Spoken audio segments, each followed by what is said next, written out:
This episode is brought to you by Thor's Ice Cream, the best ice cream menu in Billingham.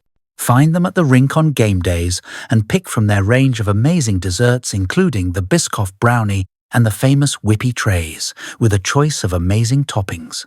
Supporters of the Stars and Buccaneers and proud partners of STARCAST.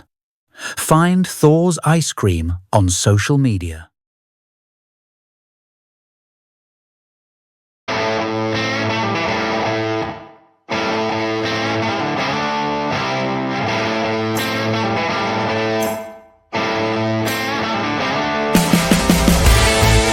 This is STARCAST, the official podcast of the Billingham Stars.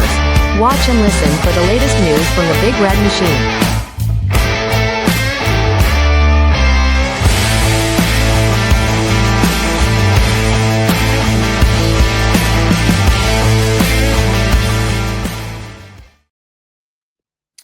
Hello again, everybody. This is Season 2, Episode 10. A bit of a milestone for your official Billingham Stars podcast. This is STARCAST.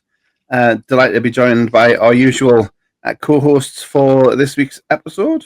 Our Stars Media Supremo, Carol, and Stars Equipment Guru, Supremo, Bossman, and Stick to the Bod host, Jono. Evening to you both. How's things? Good evening, yeah. All good for me. All good here. Yeah, you see Jono on location in a top secret destination. Hotel Wi-Fi, fingers crossed. We'll give it a go. Plenty to talk about for your Billingham Stars. A little bit different to last week's outcomes, that's for sure. A 6-point weekend and an away trip to Sheffield to look ahead to in the future. But we have another guest to kick off this week's show.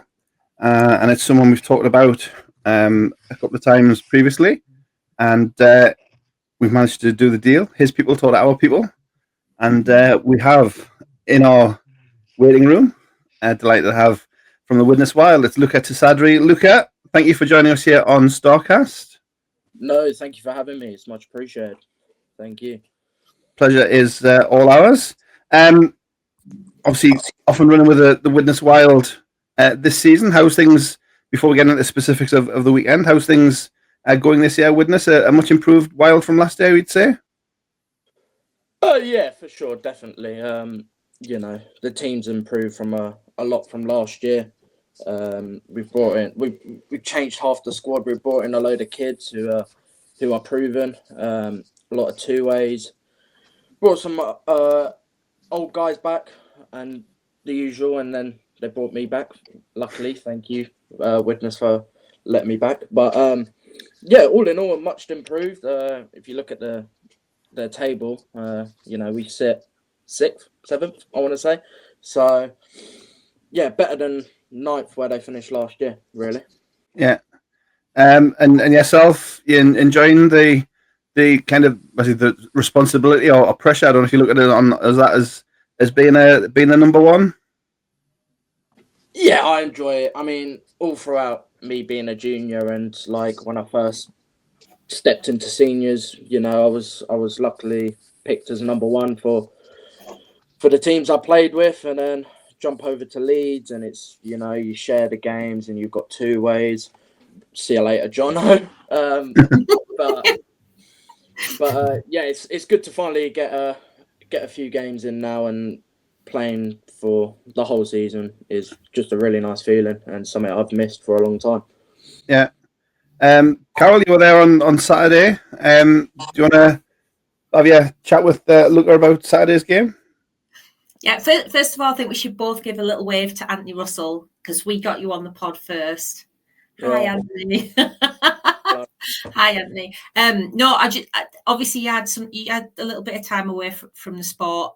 We won't dwell on that, but coming back straight into the frying pan, as it were. Saw lots of pucks last season with Leeds. But you must be, like, on the flip side of that, you must have been delighted just to be out there on the ice and getting that game time. Yeah, no, of course. I mean, obviously with having literally a year out, it was tough. Like, I know it. I went out from like literally from January to January, so a whole year. The summer wasn't too bad because no one was playing, but as soon as like it kicked on, like come September, October, it was just a nightmare. So I'm happy to be back, and of course Leeds. As soon as I'm back, they threw me in. I mean, the first game was against Solihull, which like they had a very good team then, and from there on, I just played Billingham and Solihull and just the tough teams. So it was a lot of shots. So, but I mean, the same at Widnes really. It's still a lot of shots if you look at the game against Billingham. So not too much change there, but yeah, I'm just happy to just be back and playing really. Yeah, no, I'd echo that. Great to, I mean, we saw you last year with Leeds and we said how great it is just to see you back in action. So all power to you. Do you want to talk specifics of the weekend, Jono? Welcome back. We didn't talk. We didn't talk about you, honest. Well, the iPad went down. I don't know why. It just shut off for some strange reason. But yeah, I did actually have a question for you. Obviously, how does someone like yourself, a top prospect in the country, the whole country talks about you being an up and coming netminder. How does one, even now you're still a young guy yourself, how do you cope with those expectations? And then hopefully that'll lead into my next question. You're making me blush, honestly. Thank you. No. I mean, I don't want to be like an ego thing, but you're a goalie. It's allowed. Yeah, I mean, thank you. I mean, even as a kid, when I'm playing like conference and England and GB, like it's things that like I know I can do. So when it comes to the expectations, like I've been there and done it in a way. So all throughout it, it's just for me, it's just normal. Like it might not be normal for everyone, but for me, I've just kind of deal with it, and I'm not a guy that stresses too much. I just go with the flow anyway. So yeah, for me, it's just deal with it, just play, just keep your head on your shoulders and play, and just enjoy the sport. That's why we all play it in a way. So that kind of does lead me to my next bit. Obviously, you've played for both Leeds and Widnes up in the north, and without being disrespectful to those two teams, when they play the top four or five teams, you kind of know you're going to lose those games. It's horrible to say, it's disrespectful to say, we know, but you kind of get a feeling. But how does the netminder prepare themselves going, yep, I'm going up against Billingham this week, I'm going up against Blackburn this week, I know I'm going to face 80, 70 shots, whatever it'll be, I'm probably going to lose. How do you get your mindset right for those situations? It's a good point, to be fair. I mean, even with Leeds last year, we even like the lower end, well, not lower end teams, but the mid-table teams would still lose 10 or whatever. So, I mean, for most teams, like Blackburn, like Solihull, I've always had good games against them. Like, normally when we play Solihull, we go into overtime, especially with Widnes. And Blackburn, like, I play well at their rink. But Billingham's an odd one because I've never really had a good game against Billingham. Like, before Saturday, I've always conceded about 10 to them. So it's not something that I'm like happy to admit. But yeah, Billingham's an odd one. But looking for this week, it was like Billingham, with all due respect, they're not flying like there was last year. And like Widnes, we're doing quite well. So coming into it, I thought, you know what, like it's a completely different scenario. Like we can take it to them in terms of being on the home ice as well, and we got the fans. Like we can do ourselves justice against them, and I think we did at the end. Obviously, we came out on the wrong side of the result, but for me, it was just a confidence thing to go and get a result there, and it's like all the other teams really. Just got to go there with confidence. In relation to Saturday's game, I was going to ask you this. You went on a 5-on-3 late in the game, and I think the Billingham fans were probably feeling the worst. Carol will probably say it was 5-4 the score, or 4-3 the scoreline. 4-3. You just went on a 5-on-3 power play. I think from what I could see, it kind of put you guys off. It kind of made you put you under pressure to succeed. To get that equalising goal? Would you say that was right? It just that 5-on-3, without being due respect, was terrible for you guys. I just think it kind of knocked you off your stride. Yeah, I guess. Like if you put it like that, I mean, for us, like as a team, we go with the flow of the game. So every time, well, I probably shouldn't admit this, but every time there is a whistle stop, it kind of throws us off a little bit. I mean, 5-on-3, obviously it's a big chance, and we really should have scored. But you know, bad power play, good kill, however you want to put it. It throws us off, but there's not really an excuse for not scoring on a 5-on-3. I mean, we should have, but you know, it is what it is. Billingham's a good team, and sometimes it happens, right? But yeah, I mean, it is what it is, really. Thanks for reminding me, but no worries. Well, you took that into the following night. So obviously, you had the home doubleheader, and the performance on Saturday, I say pushing Billingham close, and then he took that into I don't know if it's saying a must win this early in the season, but against the Leeds Knights, and you kind of dominated. And as we were saying before we started recording, for yourself, a much needed a personal milestone as well, on a first shutout for a year or two. Yeah, exactly. So have that, Dad. Finally got it. But yeah, I mean, because it was a must-win. You know, Leeds were probably going to be near enough close with them in the table. So for teams like Sheffield, Nottingham, Leeds, we have to win most, if not all, of the games we play against them. But yeah, luckily Leeds came in with a bit of a weaker squad. But full credit to them. Like, it was 1-0 after the first and 2-0 after the second. So they did really hold their own. And all the players they called up from Altrincham played really well. So, but yeah, happy to get the win, really. And yeah, happy to get a shot out as well. So, yeah. Happy. And like you say, the playoff race, it's the league's kind of maybe 2 or 3 leagues within the league, and you need to be at the top of your little segment. Yeah, agreed. I mean, the title race, you know, you've got Blackburn and Solihull, and I wouldn't rule out Billingham, because once they get going, they really do get going, and no one really stops them. And maybe chuck in D side, but like, you got that top 4, then you got 4 to 6, and then 7th, 8th, really. And you know, as for us as Widnes, like we missed the playoffs last year, so really to make the playoffs will be like important, especially when we're rebuilding this year. We want to make the playoffs, but to finish 6th, like, I really think we can surprise a couple of teams. I mean, every game we've battled close, and I truly believe we'll surprise a few teams and surprise the table as well with where we finish. Nice one. Carol, do you want to jump on? No, it's more of an observation, really.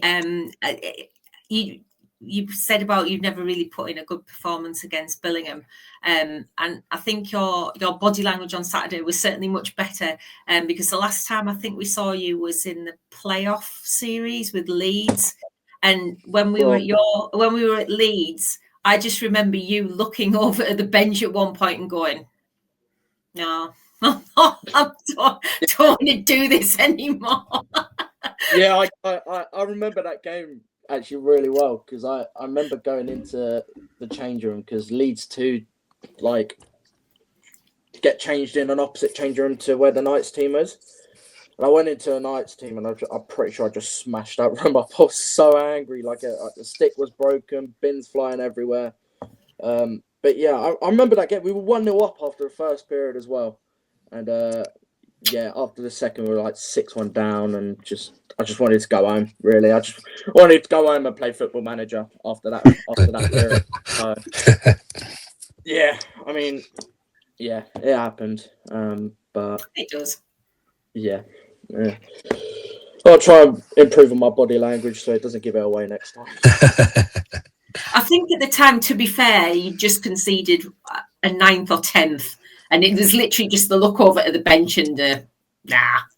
Yeah, I mean, I was waiting just to be pulled, get me out of my misery already. But yeah, and that was a Saturday and a home game. So when I'm waking up on a Sunday with 10-1 down, I've got to go all the way to Billingham, second leg at home. Oh, it was awful. It was awful. And I mean, that game didn't go any better, really. So, yeah. Oh, well. Got a technical question about Billingham, because as a goalie, position and angles and stuff like that. Billingham rink dimensions are possibly a bit unique for the NIHL North one. Does that take a bit of getting used to? The smaller, basically everything's smaller at Billingham. Yeah, you make a good point. Yeah, Billingham's a weird one, I think. I mean, it's a nice rink to play at, like nice ice. Shame about the away changing room. That's not so nice. So the home isn't much better. But I mean, going to Billingham's tough. It is like a really good fan base who, like, once you go 1, 2, 3 goals up, they're just not quiet. So it doesn't help. But it's weird. Like, the team plays well there. Of course, it's a home rink, and it's a bit different to all the other rinks, really. But yeah, don't know. It's just an odd one. Yeah, it's our home, and we like it, so we'll keep it that way. Jono? Yeah, my question is: so, what does the future hold for Luca Tessadri, the netminder? Oh, you know what? I don't even know what I'm doing tomorrow, so don't please. Like, obviously, I'm in uni. I am in uni. So I'm in my last year of uni as well, which is mental to say. Really, it means I am getting old, unfortunately. Sorry to say, but yeah, honestly, I am focused on this season. And when it comes to next season, if I do a master's, if I don't, if I want to look for work, like I said, I haven't actually really thought about it, but I want to get this season done, and I guess I am a free man to anyone, and whoever wants me can have me. But yeah, I'm just focusing on the season, and then we'll see where we go from there. But yeah. What's your degree in? I'm doing sports therapy and rehab at the moment, and then it's, to be fair, it's easier doing it than it is on the outside. It is just like giving massages, really. I mean, it is more, obviously. I don't want to say that just in case if any. I was going to say, I think we'll have Sadie will be on you next time you come to Billingham if you keep saying that like that. if any lecturers are watching, it's not just that, but yeah, if I do a master's, I want to do it in physiotherapy, which I feel like will be quite tough as well. But yeah, that's what I'm studying at the minute. And is that where you see your career? If the NHL doesn't come calling, you'll settle for a job as a physio. Yeah, let's hope. I mean, I just take anything. I haven't been paid, so I just whatever job wants me, whatever will pay, I'll just do. Yeah.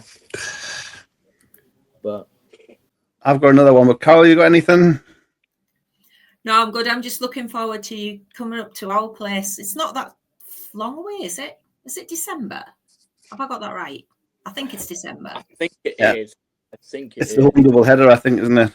Yeah, because I think your mascot's trundling up the road to do a little. I think they're £10 now, aren't they? Mascot travels everywhere. I mean, it's probably travelled more than half of our players this season, anyway. So it's okay. It's okay. If he could do a job on our D line, then that'd be great. Same. I was too. Yeah, I was too. Yeah. Everybody's looking for defence. Yeah. True. Do you know anything? No. Just looking forward to seeing you come up to Billingham. You're a great netminder, and an absolute character on social media as well, and you're one of the good ones for the league, and I hope it continues for a long time. Oh, you're really making me blush. I don't like it. I really. That was kind of leads into what I was going to ask you. So take me into the discussion between you and Fleur for your signing announcement. Oh, Jesus. I really don't know what I was thinking. I'm guessing that was your idea and not hers. Yeah, unfortunately, yes, it was. I don't know. I just think, like, I mean, obviously, it's going back to Widnes. I get out of Leeds.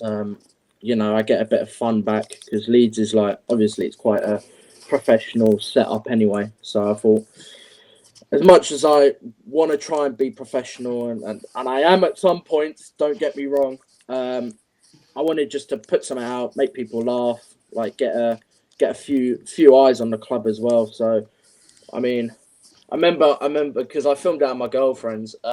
We started the recording at about 11:30, and we didn't finish it till about 2 a.m. There was so many takes.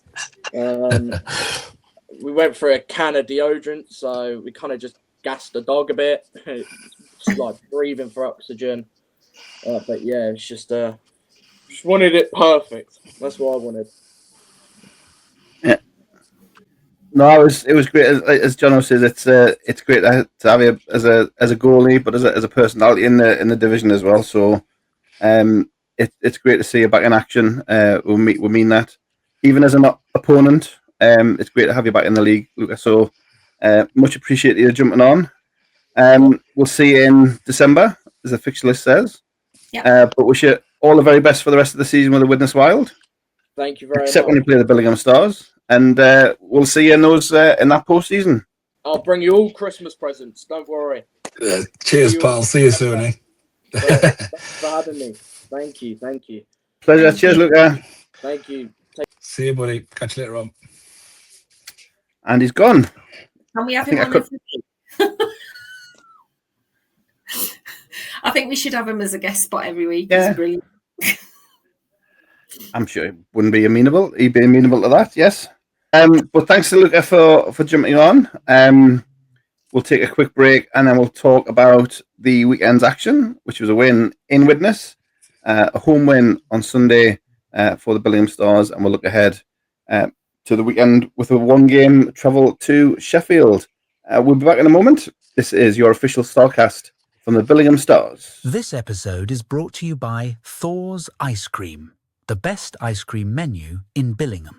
Find them at the rink on game days and pick from their range of amazing desserts, including the Biscoff brownie and the famous whippy trays, with a choice of amazing toppings.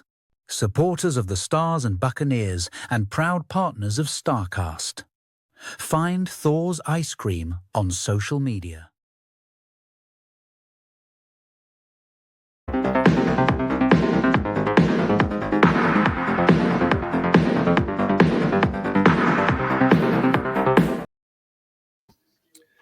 Welcome back to StarCast. Thanks again to Widnes' goalie Luca Tessadri for jumping on. And that's StarCast 1, banners on the wall, 0, as Carol very rightly said at the start of the interview. So we'll talk about the two games last weekend for your Billingham Stars. We started a road trip on Saturday. Widnes Wild 3, Billingham Stars 5 was your final. Widnes goals from Daniel Hyde, from Ben McClellan, and from Alex Parry. And for your Billingham Stars, Callum Wilkinson, a hat-trick from Michael Elder, and James Helens with the other one. So 5-3 final for your Stars. And Carol, you can kick us off. As we alluded to with Luca, not the Billingham having their own way, which they had previously with Widnes last season. No, but the performance was there. There was a couple of, I don't really want to call them mitigating factors, but there was a few things to throw in the mix. A decision was taken to experiment with some new lines, which obviously aren't going to, well, if they'd have clicked straight away, I would have been very, very surprised. We also took the decision to move Shug back to D, which I think seemed to work. But Saturday was the first time that the changes that we've made have been put into some gameplay. So these things do take time to knit, if you like. So I'm not sure it was so much the performance wasn't there. I think it was just a little bit of feeling our way a little bit. I mean, I know Widnes scored first. I don't think I was necessarily that worried that we weren't going to find a way back into it, but it was just I think the only thought was at the back of my head was, where's it going to come from? Because the lines were looking a little disjointed. But once they'd started to get into a rhythm and started finding each other on the ice, I don't wish to be disrespectful to our guests this evening, but I think 5-3 kind of flattered Widnes. I think we were the better team. I think we did deserve the 3 points, and I think if they had got an equaliser on that 5-on-3, we'd have been kicking ourselves at a missed opportunity, because I do think we were the better team. And I do think at the end of the day, it was probably more than a 2-goal gap. But we'll take it. 3 points is 3 points. We'll take that all day long. And Luca did have a brilliant game to keep us at bay as well. So at the end of the day, there are factors going into that scoreline that possibly aren't that obvious. But I think I said it in post-game with Foz, 3 points is 3 points, however they come. Yeah. And importantly for the Stars, snapped an uncharacteristic 4-game losing streak, which we've never had for years and years and years and years. But yeah, so Stars get back in the win column. Quick one on Luca's stats: 42 shots and 38 saves, and 1 goal on the empty net. He had a stellar middle period. 19 shots we had in the middle period for 3 goals against. John O'Carroll mentioned the change of forward lines, and the big news is taking Mikey away from Ian and Chris, and kind of having Mikey kind of drive his own line with Rowley and Callum, I think it was. Yeah. I think the decision was made midweek just to change things up and see if something clicks with somebody. I think as Carroll's rightly said, it was just a bit off on Saturday, and I don't think it was an effort thing. It was just the passing was a bit forced. They were obviously trying to find each other on the ice where they used to find an old teammate. But I think one thing what I assume was said is, no matter what happens on this game, Mikey Elder will win this game, because he had an absolute monster of a game. I think it was last year he scored 6 or 7 goals against, was it Widnes? I think he did it against Widnes when he got an absolute haul against them. But this was a different type of Michael Elder performance. This was a proper captain's performance. He said if we're making changes, don't worry about it. Find your way. It'll work. I will win as this game, because that was the type of performance it was. Shuggy was finding his way in defence. He found his way. He found a way to work. Obviously, there was a few notable things, but he'll know that he hasn't played in defence. He said last time he played defence, he was something like 10 years old. So he can skate well, he can pass the puck well, and those will do him good stead in playing defence. And to be fair, Mossy, Ian and Sykesy playing together, they're 3 very talented players. They will find a way of making it work, which I'm sure we'll get into on Sunday's game.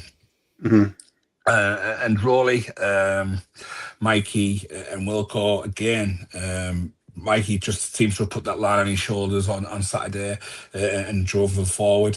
I'll touch a bit more on Rowley in the second game, because I think he's just having the worst luck in the world. But we'll get into that when we talk about the game against Nottingham. But yeah, all in all, a very hard-working performance.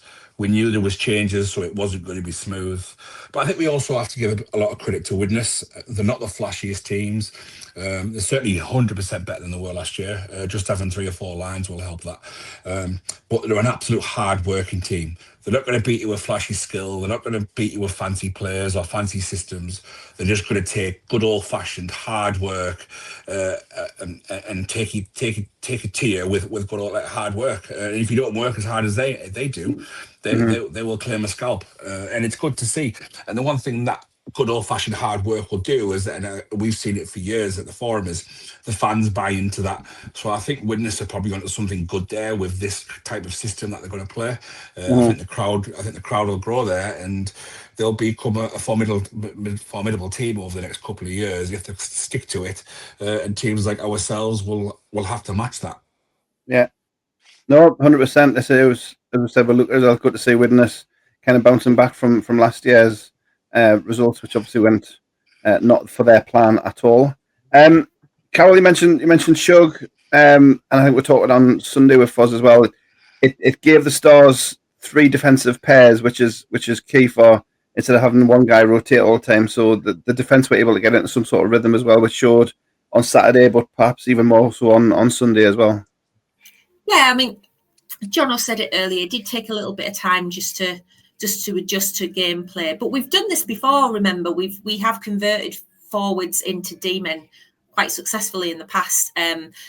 Big Joe Walls being the notable example, if you like. And I think actually once he'd settled, Shug looked really comfortable back there. He's able to look up and distribute the puck without panicking, without needing to kind of just dump it, and he's able to play his way out of situations, which when we've still got a very young D, it's really useful to be able to have guys like that who don't necessarily get jumpy the second they've got the puck and treat it like a hot potato and they need to get rid of it. So from that point of view, I do think this could be quite a successful conversion. Certainly the first two games, very, very positive signs. And I'm sure if Shug's enjoying his hockey back there, why not? Why not? Yeah. And the road trip, John, a success in terms of the result, but also the travelling support as well. And a bear made it on the road as well, which was great to see. Billy finally getting away from the Forum. Yeah, absolutely fantastic. And I think we were quite fortunate to see, I think it was our under-12s team were on the ice beforehand. So it was great to have some of the lads around the boards watching them. And I think that some of the kids have probably took a lot from it. Got to say, there's a young girl there, I forgot her name. We saw her in practice on Sunday as a pink helmet. I think she's going to have a very, very bright future. Absolute fearless competitor. And I think the lads obviously appreciate that as well, which again helped us have extra fans there, because I think a lot did stay back to watch our game.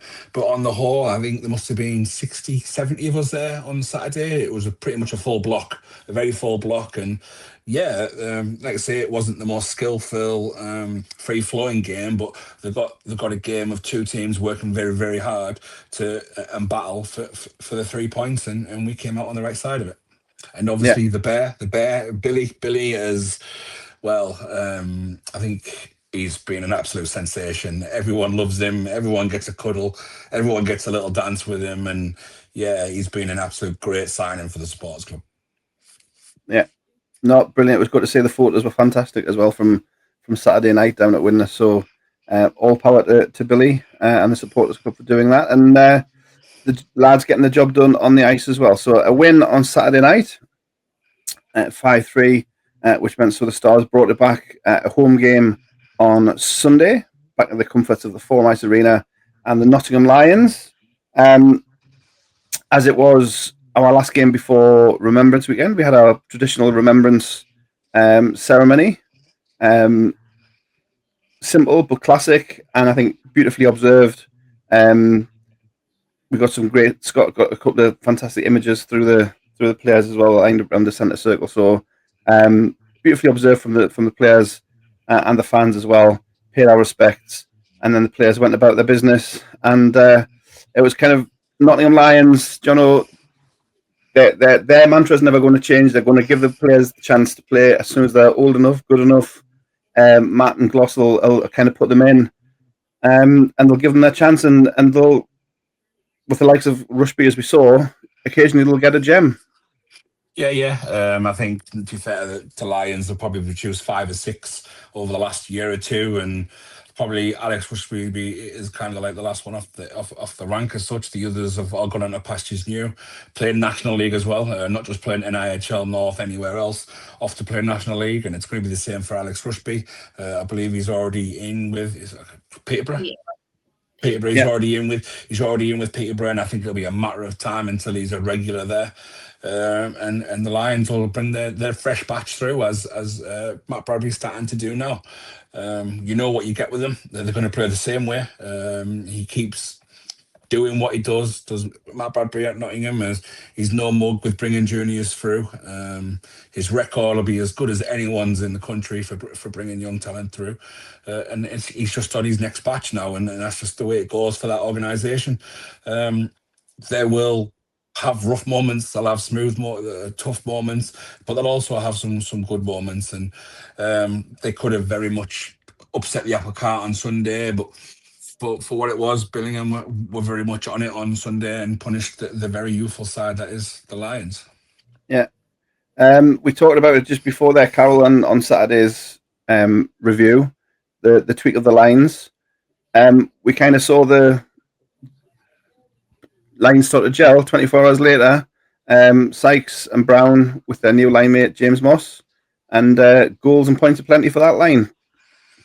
Yeah, very much so. I think some of those guys probably feeling like they have a point to prove as well, because to say our shooting hasn't been particularly on point over the past few games, it's probably a bit of an understatement. So I do feel like Nottingham felt a bit of the backlash from some of these guys who were wanting to find their scoring touch, and once they did, they were going to let someone have it, weren't they? So yeah, once those lines started to gel a bit and they weren't gripping those sticks quite as hard, the goals started to flow. And we saw some really, really gorgeous passing as well, which is what you want to see when the lines have been changed. What you want to see, that knowledge of where each other are on the ice. You want to see that it is working and not just individual play. And happy to say there was some fantastic passing that led up to some of those goals. And yeah, looks like those little tweaks might just turn something up. Stay a bit longer, yeah. Well, I missed the summary, of course. It was a 10-2 final for your Billingham Stars. Goals 3 for Ian Brown, 2 for Chris Sykes, and then 1 each for James Moss, Ben Greenhalgh, Dan Statsfield, Lucas Dowdle, and Alex Preston. Number 33, Mark Turnbull, had the net and made 33 saves. Isaac Ballinger on the other end, 49 shots for the 10 goals against, including 20 in the final period, as the shorter bench Lions certainly felt the wrath, particularly late on, of the Billingham Stars. John, as Carol says, the lines clicking on Sunday, and the goals coming in, and good reward for the efforts over the weekend. Yeah, I think, as Carl said, I think it was only going to be a matter of time before someone got a good hiding, and unfortunately for Nottingham, they turned up a little light on numbers, and they got the full wrath of the scoring touch. Mossy, Sykesy, and Ian have probably settled much quicker as a line, as a three.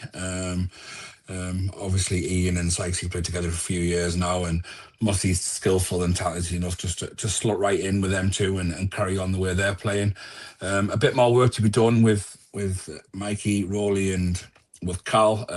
That's, I guess, partly down to Rowley. I had a good chat with him Sunday. I actually asked him whose mirror has he broke or whose black cat has he kicked, because no matter what he's tried this weekend, he just could not score a goal for love for money. And it wasn't for the lack of effort or bad shooting or off-target shooting.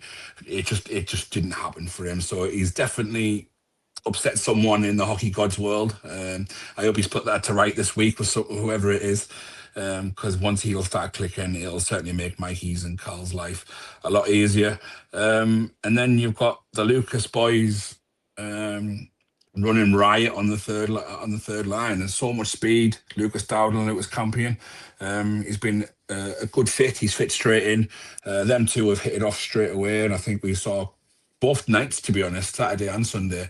Them two have got a lot of speed, and they're going to create a lot of havoc and do a lot of damage going forward, because they'll go into the corners, they'll finish the hits, not the biggest lads, not the heaviest lads, but they'll go in the corners, they'll make their hits, and they'll use their speed as well. And it was good to see Lucas Dowdle get on the score sheet as well and get that confidence up. Yeah. And Lucas Campion, Carol, Fuzzy mentioned him in his post game on Saturday, and we had a quick chat on Sunday as well. He's, as we've said, he's speed, but he goes to the right areas as well, and he's always sniffing around the net. And we were ready for his goal. He had a couple of chances, didn't quite come off, but that goal's going to come sooner rather than later, you feel? Yeah. Oh, absolutely. He was very unlucky not to get on the score sheet on Sunday, that's for sure. It is only a matter of time. He's got some speed on him. There's an awful lot of D-men that are going to find him gone before they know it. I think once he gets one, he's going to get a few, if that makes sense. I think, like I say, he was unlucky not to score on Sunday.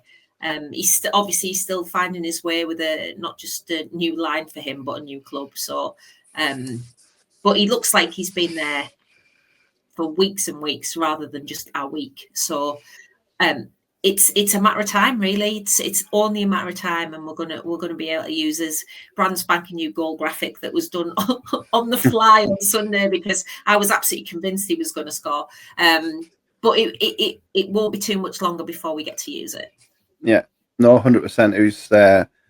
It goes to the right places. The speed to burn. It is going to be scary for some defenses. So we'll look forward to that as the season goes. And I mentioned again for Shug, you talked about converting to D and helping with the kind of bringing the puck out of defence, and that paid off again on Sunday. A couple of helpers for Shuggy, John Owen, settling in, as Fozzie said in his post game.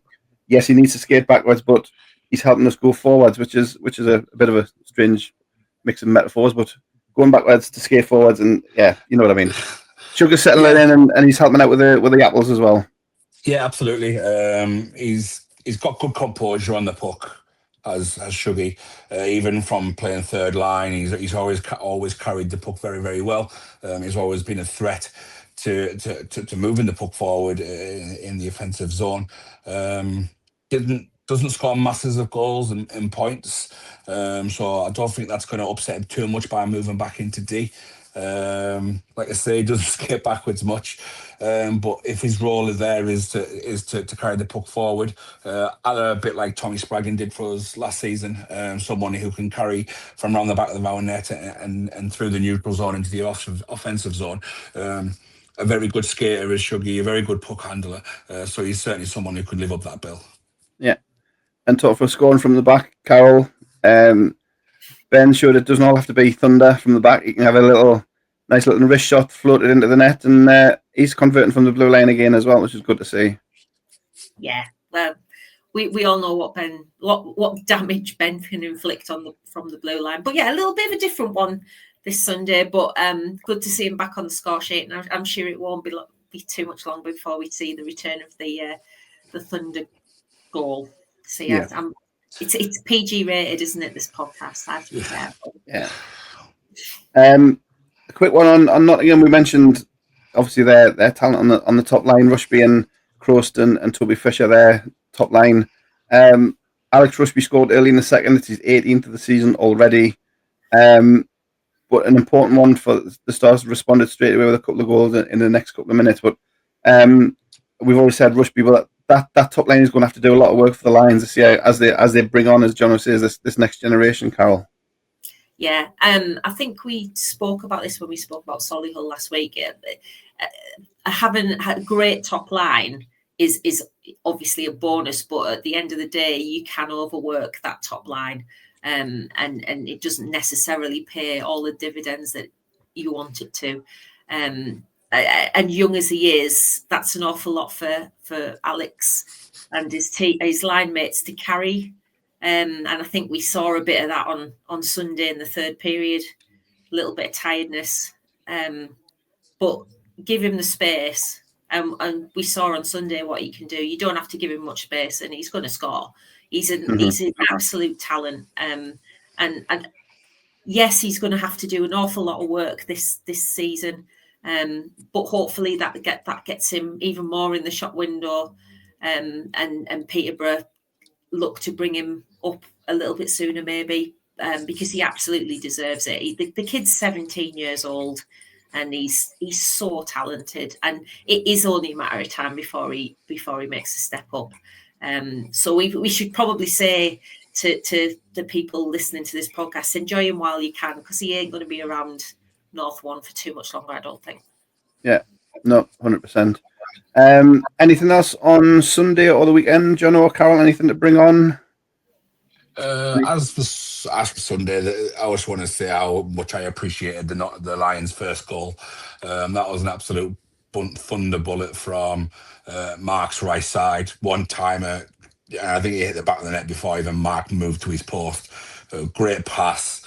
Everything was timed perfectly. He hit his wheelhouse at the right time. He swung his stick at the right time. Everything was just in sync, and think I stood in the corner just clapping because of what an absolute fantastic goal it was. And if we do get a goal reel out there, I'm sure the fans will appreciate that one. Yeah. Yes, I'll have a word with the editing team and we'll try and get something out. Plenty to look at. Stars on a 2-game winning streak now, which is great to see. And we'll leave it there for Sunday, win over the Nottingham Lions. The rest of the division over the weekend, we'll go through the results. He says, finding the info courtesy of Joe from NIHL Stats. So it is week 9 of the NIHL North Division 1, and Saturday's game, Telford 6, D-side 4. D-side dominated the shot, but Telford with the win, 6-4. D-side were 2-0 up in that one as well. Solihull, the game of the day on Saturday, Solihull 6, Blackburn 5. We'll talk about that surely in a moment. That is a game of 2 halves, literally. Widnes 3, Billingham 5, as we said. And then Nottingham's first game of the weekend was an important one for them, down towards the bottom end of the division. Sheffield 1, Nottingham 3, and NIHL Sheffield, the late one on Saturday night. Sunday's action, the return game of D-side Telford goes the way of D-side by 7-5. And Billingham, Nottingham, we know. Widnes 5, Leeds 0, as we said, with Luca, a great shutout for him. 45 shots to 31 as well for the Widnes Wild.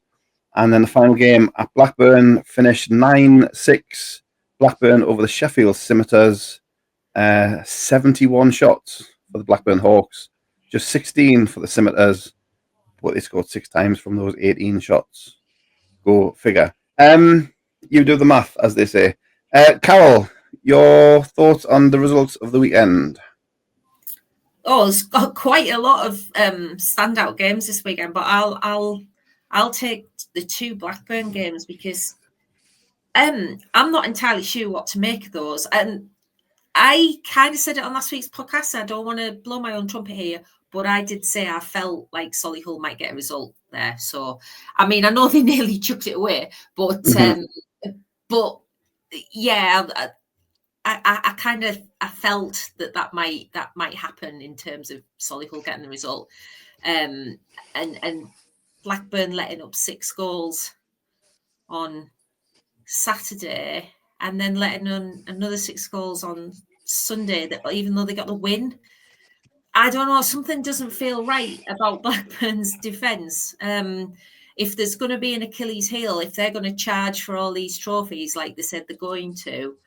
I'd say there's a couple of tweaks needed at the back because they can't be giving up 12 goals over a weekend.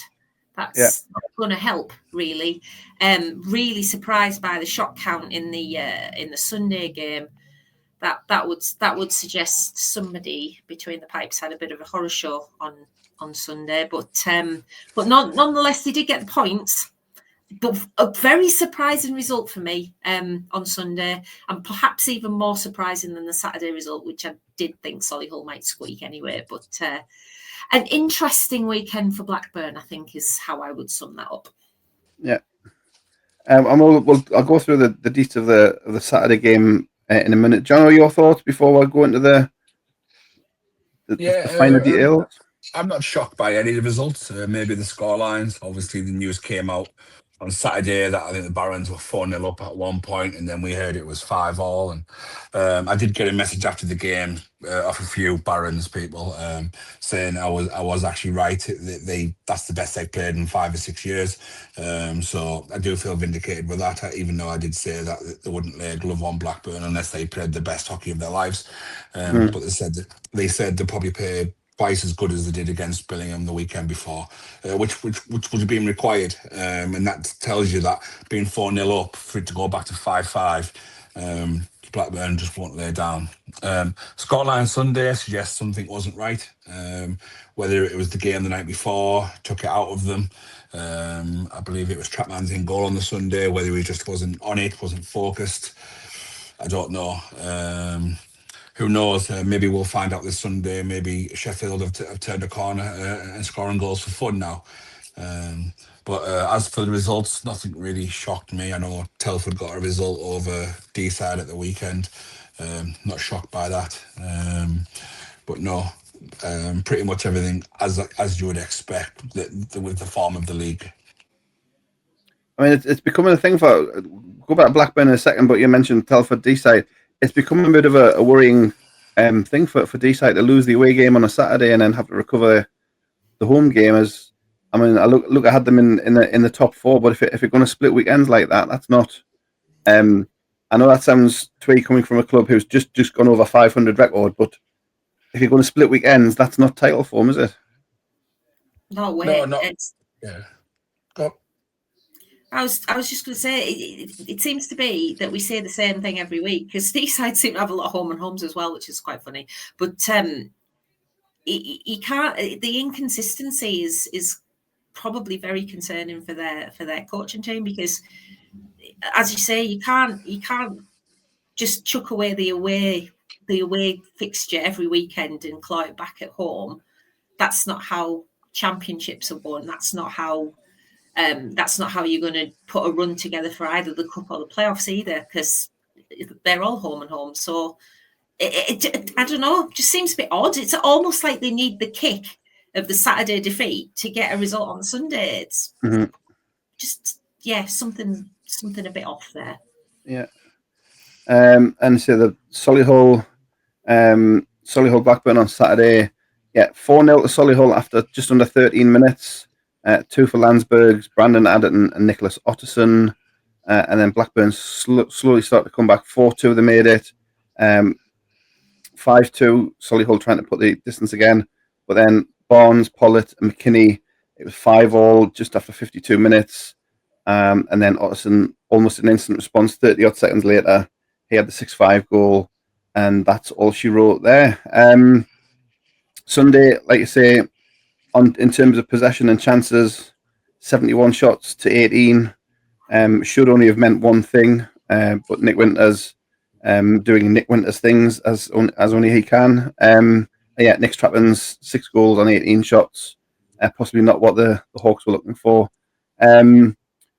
Just one thing made my northeast eye water a little bit. Number 14 for Sheffield, with the name Weaver on the back, is Jonathan Weaver's son, and he's playing forward. He scored Sheffield's 2nd goal as well. So this Saturday, if we see 14 and Weaver, boy just might have a tear in his eye, thinking back to days of yore in Newcastle. But anyway, that's enough for me.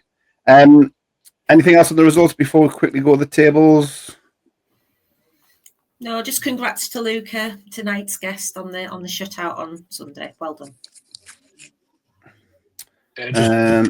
Keeping it on the goalie theme. Keeping it on the goalie theme, actually. I think the clubs are going to Blackburn. This applies to Blackburn and it applies to Solihull, and even D-side to a point of you won't win nothing with one netminder. You just won't. Look at the Stars over the last couple of years. We've needed every netminder that we've had on the club. Yes, Blackburn have got a great netminder in Harrison Walker, but he's going to need a little bit of help. So Nix needs to find a way of not conceding a goal on every 2 shots. And same with Solihull. They won't be able to rely on Laverick for what is it? Was it a 34 game season? Is it? We play 34 games. It's a lot of hockey to play for a netminder. So they will need league games, 36 league games. So those 3 clubs, because obviously D-side have got an outstanding netminder as well. Those 3 clubs do need to find a way of getting some legs and some form into their second keepers, because you're not going to win a league title with just one. Yeah, no, it'll be interesting to see as the season goes on. Like you say, if they do continue to ride the number 1 game in, game out. Possibly with Solihull, a 1-game weekend, you can, as we said with Laverick last week, 1 game you can put all your eggs into that basket. You know, you only got that 1 game. But you say when you're having double headers, as Blackburn had, of Widnes had, home double header possibly a bit different for Luca, and there's no travelling involved, so not as much of an issue for him. But yeah, we shall see what transpires. What was I going to say about? Tyler Bertouche played both games for D-side. 6 goals on 27 and 5 goals on 33. So he's getting all of the games as well by the seams of it. Quickly through the league standings as things are after week 9. So your Solihull Barons are top of the table, 28 points from 10 games, 9 wins and just a 1 overtime loss. Blackburn, their first drop points, 9-1 for 27 points. D-side have played 12, they have 23 points. Telford have 21, Billingham 18 points from their 10 games, and then Widnes 16 from 13, Hull have 14 from 10. Leeds have the last playoff spot currently, 12 points from 12 games. And then below that, Nottingham have 9 from 12, and Sheffield 14 games and 14 not wins. So they remain 0 points, bottom of the table. Cup standings, the groups are starting to take a bit of shape, so we'll go through them. Group A, Solihull, as you would expect, are top of their table. 6 games in the group, 16 points. D-side, 14 from 7. Widnes are eliminated with 10 points from 7 games. Hull Jets have 8 points from 5 games. And Sheffield also eliminated, having lost 7 games so far. Group B, which is your Stars group. Blackburn, 5 out of 5. They have 15 points. Telford, 4 out of 5 for 12 points. Billingham have 9 points. Leeds are eliminated with 3 points from their 6 games. And Nottingham also eliminated pointless in their cup fixtures with 5 losses from 5 games. So the cups are starting to take a bit of shape. We'll take more notice of the cup fixtures for the last couple of months of the calendar year. But that's it for the tables and standings. So this coming weekend, just one game for your Billingham Stars. The full fixture list, Saturday, a lunchtime start, Sheffield versus Billingham at Ice Sheffield. Hull versus Telford. Blackburn versus D-side. And Leeds versus Solihull is the late game on Saturday night. And then Sunday, D-side versus Blackburn, Solihull versus Telford, and in the cup is Widnes Hull and Nottingham versus Leeds. So Sheffield for your Billingham Stars, a 1 p.m. face-off, lunchtime at Ice Sheffield. And we've said, game in, game out, Sheffield haven't won. We need to be careful. But you'd like to think after the weekend we've just had, Carol, and a good week of training, that the boys will do the job for us on Saturday afternoon. Yeah, you would think so. Sheffield are really struggling now. They got within 2 goals at Nottingham last Saturday. But being truthful, they probably looked at that one as one they probably should have won. It's you talked about these mini leagues, and Sheffield and Nottingham probably in that same mini league and trying to get results off each other. And yeah, they got within 3 of Blackburn, but the stats on that one would point to the fact that they didn't get within 3 of Blackburn, if that makes sense. It's not as if Blackburn were ever going to be in any danger of losing that game. But Sheffield are really struggling. And I'd say possibly even a little bit worse than last year. They've lost one of their superstars. They haven't got many, but Aidan Dancer was certainly one of them, and he's gone. So they're relying on a very small group of players to get on the score sheet as it is. Obviously, they've got Nick Winters in goal, and he always seems to have an absolute worldie against us, which is kind of it's Nick Winters doing Nick Winters things, as you said. So we've still got to get past that guy if he's playing. But I can't, in all honesty, see anything other than a Stars win, and a comfortable win at that. We just need to make sure we've got the shooting sticks that we had on Sunday, and we shouldn't have a problem, really. Yeah. Another week of training, Jono, with the new line combos and positional play, and kind of get that bedded in and put it back to work on Saturday in Sheffield. Yeah, a bit like Carol, I don't want to be too disrespectful on Sheffield, but it's probably an ideal game to kind of have coming up after the back of that weekend, because they can still work on stuff, try and get things right, try and perfect things, and touch wood, if they do make a mistake, it isn't going to be costly to the point where it will cost us the game. Don't get me wrong, the lads will still have to be switched on. They still have to put that work rate in, because if they get outworked, anything can happen. But no, it's a big opportunity for the lads to, especially for like Ian and Sykesy, just to kick on. They've had good weekend last weekend where they scored numerous goals. Just to have that opportunity now, just to kick on and go again, and maybe get on a hot streak, on a hot run, and just the feel good factor of scoring goals and winning games again. Yeah, no, sounds good. And with it being a lunchtime Saturday and our shortest road trip in the league this year, hopefully a good turnout on the. What are you saying? No for? Leeds is closer. Leeds is closer. Right. It's a straight line. That's what I'm thinking. Is it Leeds closer? Right? Yes, Yeah. it's Leeds is about an hour and a bit. By about 20 miles, isn't it? Yeah. Well, almost our shortest trip of the season. In a straight line down the A1 N1. So hopefully a good travelling turnout as well to Sheffield. Maybe it's not the full service of catering that we can get at some games there, but certainly a worthwhile trip if somebody wants to blood their away day for the first time and enjoy Stars hockey on the road. Yeah, we all like Sheffield because it is a really, really lovely venue. It's not freezing cold. In fact, I've seen people going in Hawaiian shirts before when they've had dress up days. It's definitely not the coldest rink in the world. The facility's lovely.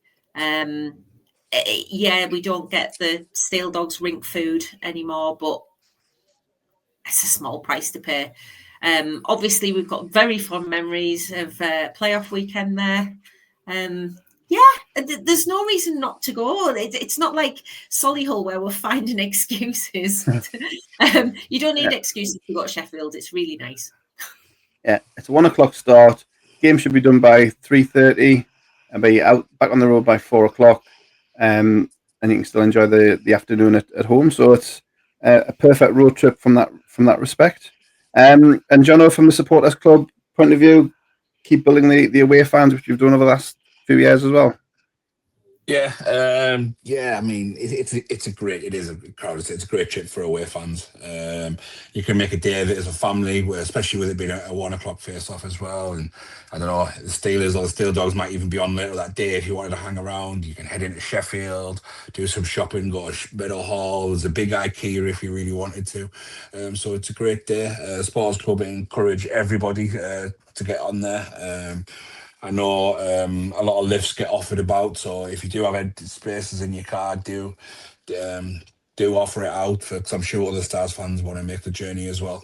But it is a great trip. It's a nice rink. It's comfortable, and yeah, we seem to win a lot of trophies there as well. Yeah, a rink with good memories, as Carl says. So just the one game after the last couple of double header weekends. So a good one for the Stars to just one game to recharge. For the run into the end of the calendar year, as we said, it's going to be a busy old time up until the end of December. 1 o'clock, Sheffield Scimitars versus your Billingham Stars. We hope you can join us for that one. That's it for the domestic stuff. Any other business? I've got one thing, but Jono, do you have? Oh, you're on the road, so have you been sent a list via courier? I haven't been sent a list this time. I'm quite shocked. I'll probably watch this back and shout at myself for not doing it. But no home game this week. But again, another thank you for last weekend. A lot of fans turned up and bought a lot of stuff, and it only helps to helping Alan run this team. It's not a cheap hobby. It's not a cheap sport. Traveling up and down the country with buses and equipment and stuff like that. So every penny helps. It goes towards either going back into the Supporters Club for more merch or going towards Alan and the club to help out there.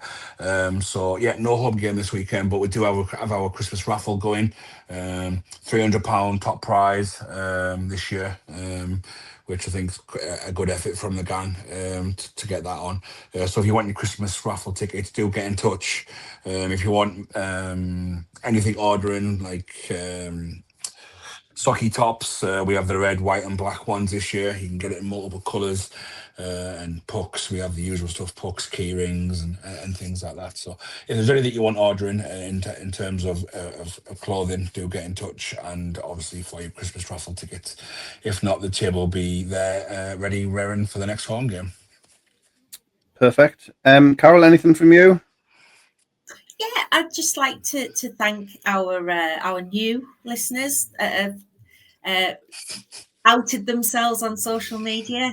All in the Solihull postcode. Hi everybody, thank you for your travel advice. It was all wrong, by the way, and a couple of you need to get your watches fixed, and all of you need to read the rules competition. But otherwise, thanks for listening and all the advice.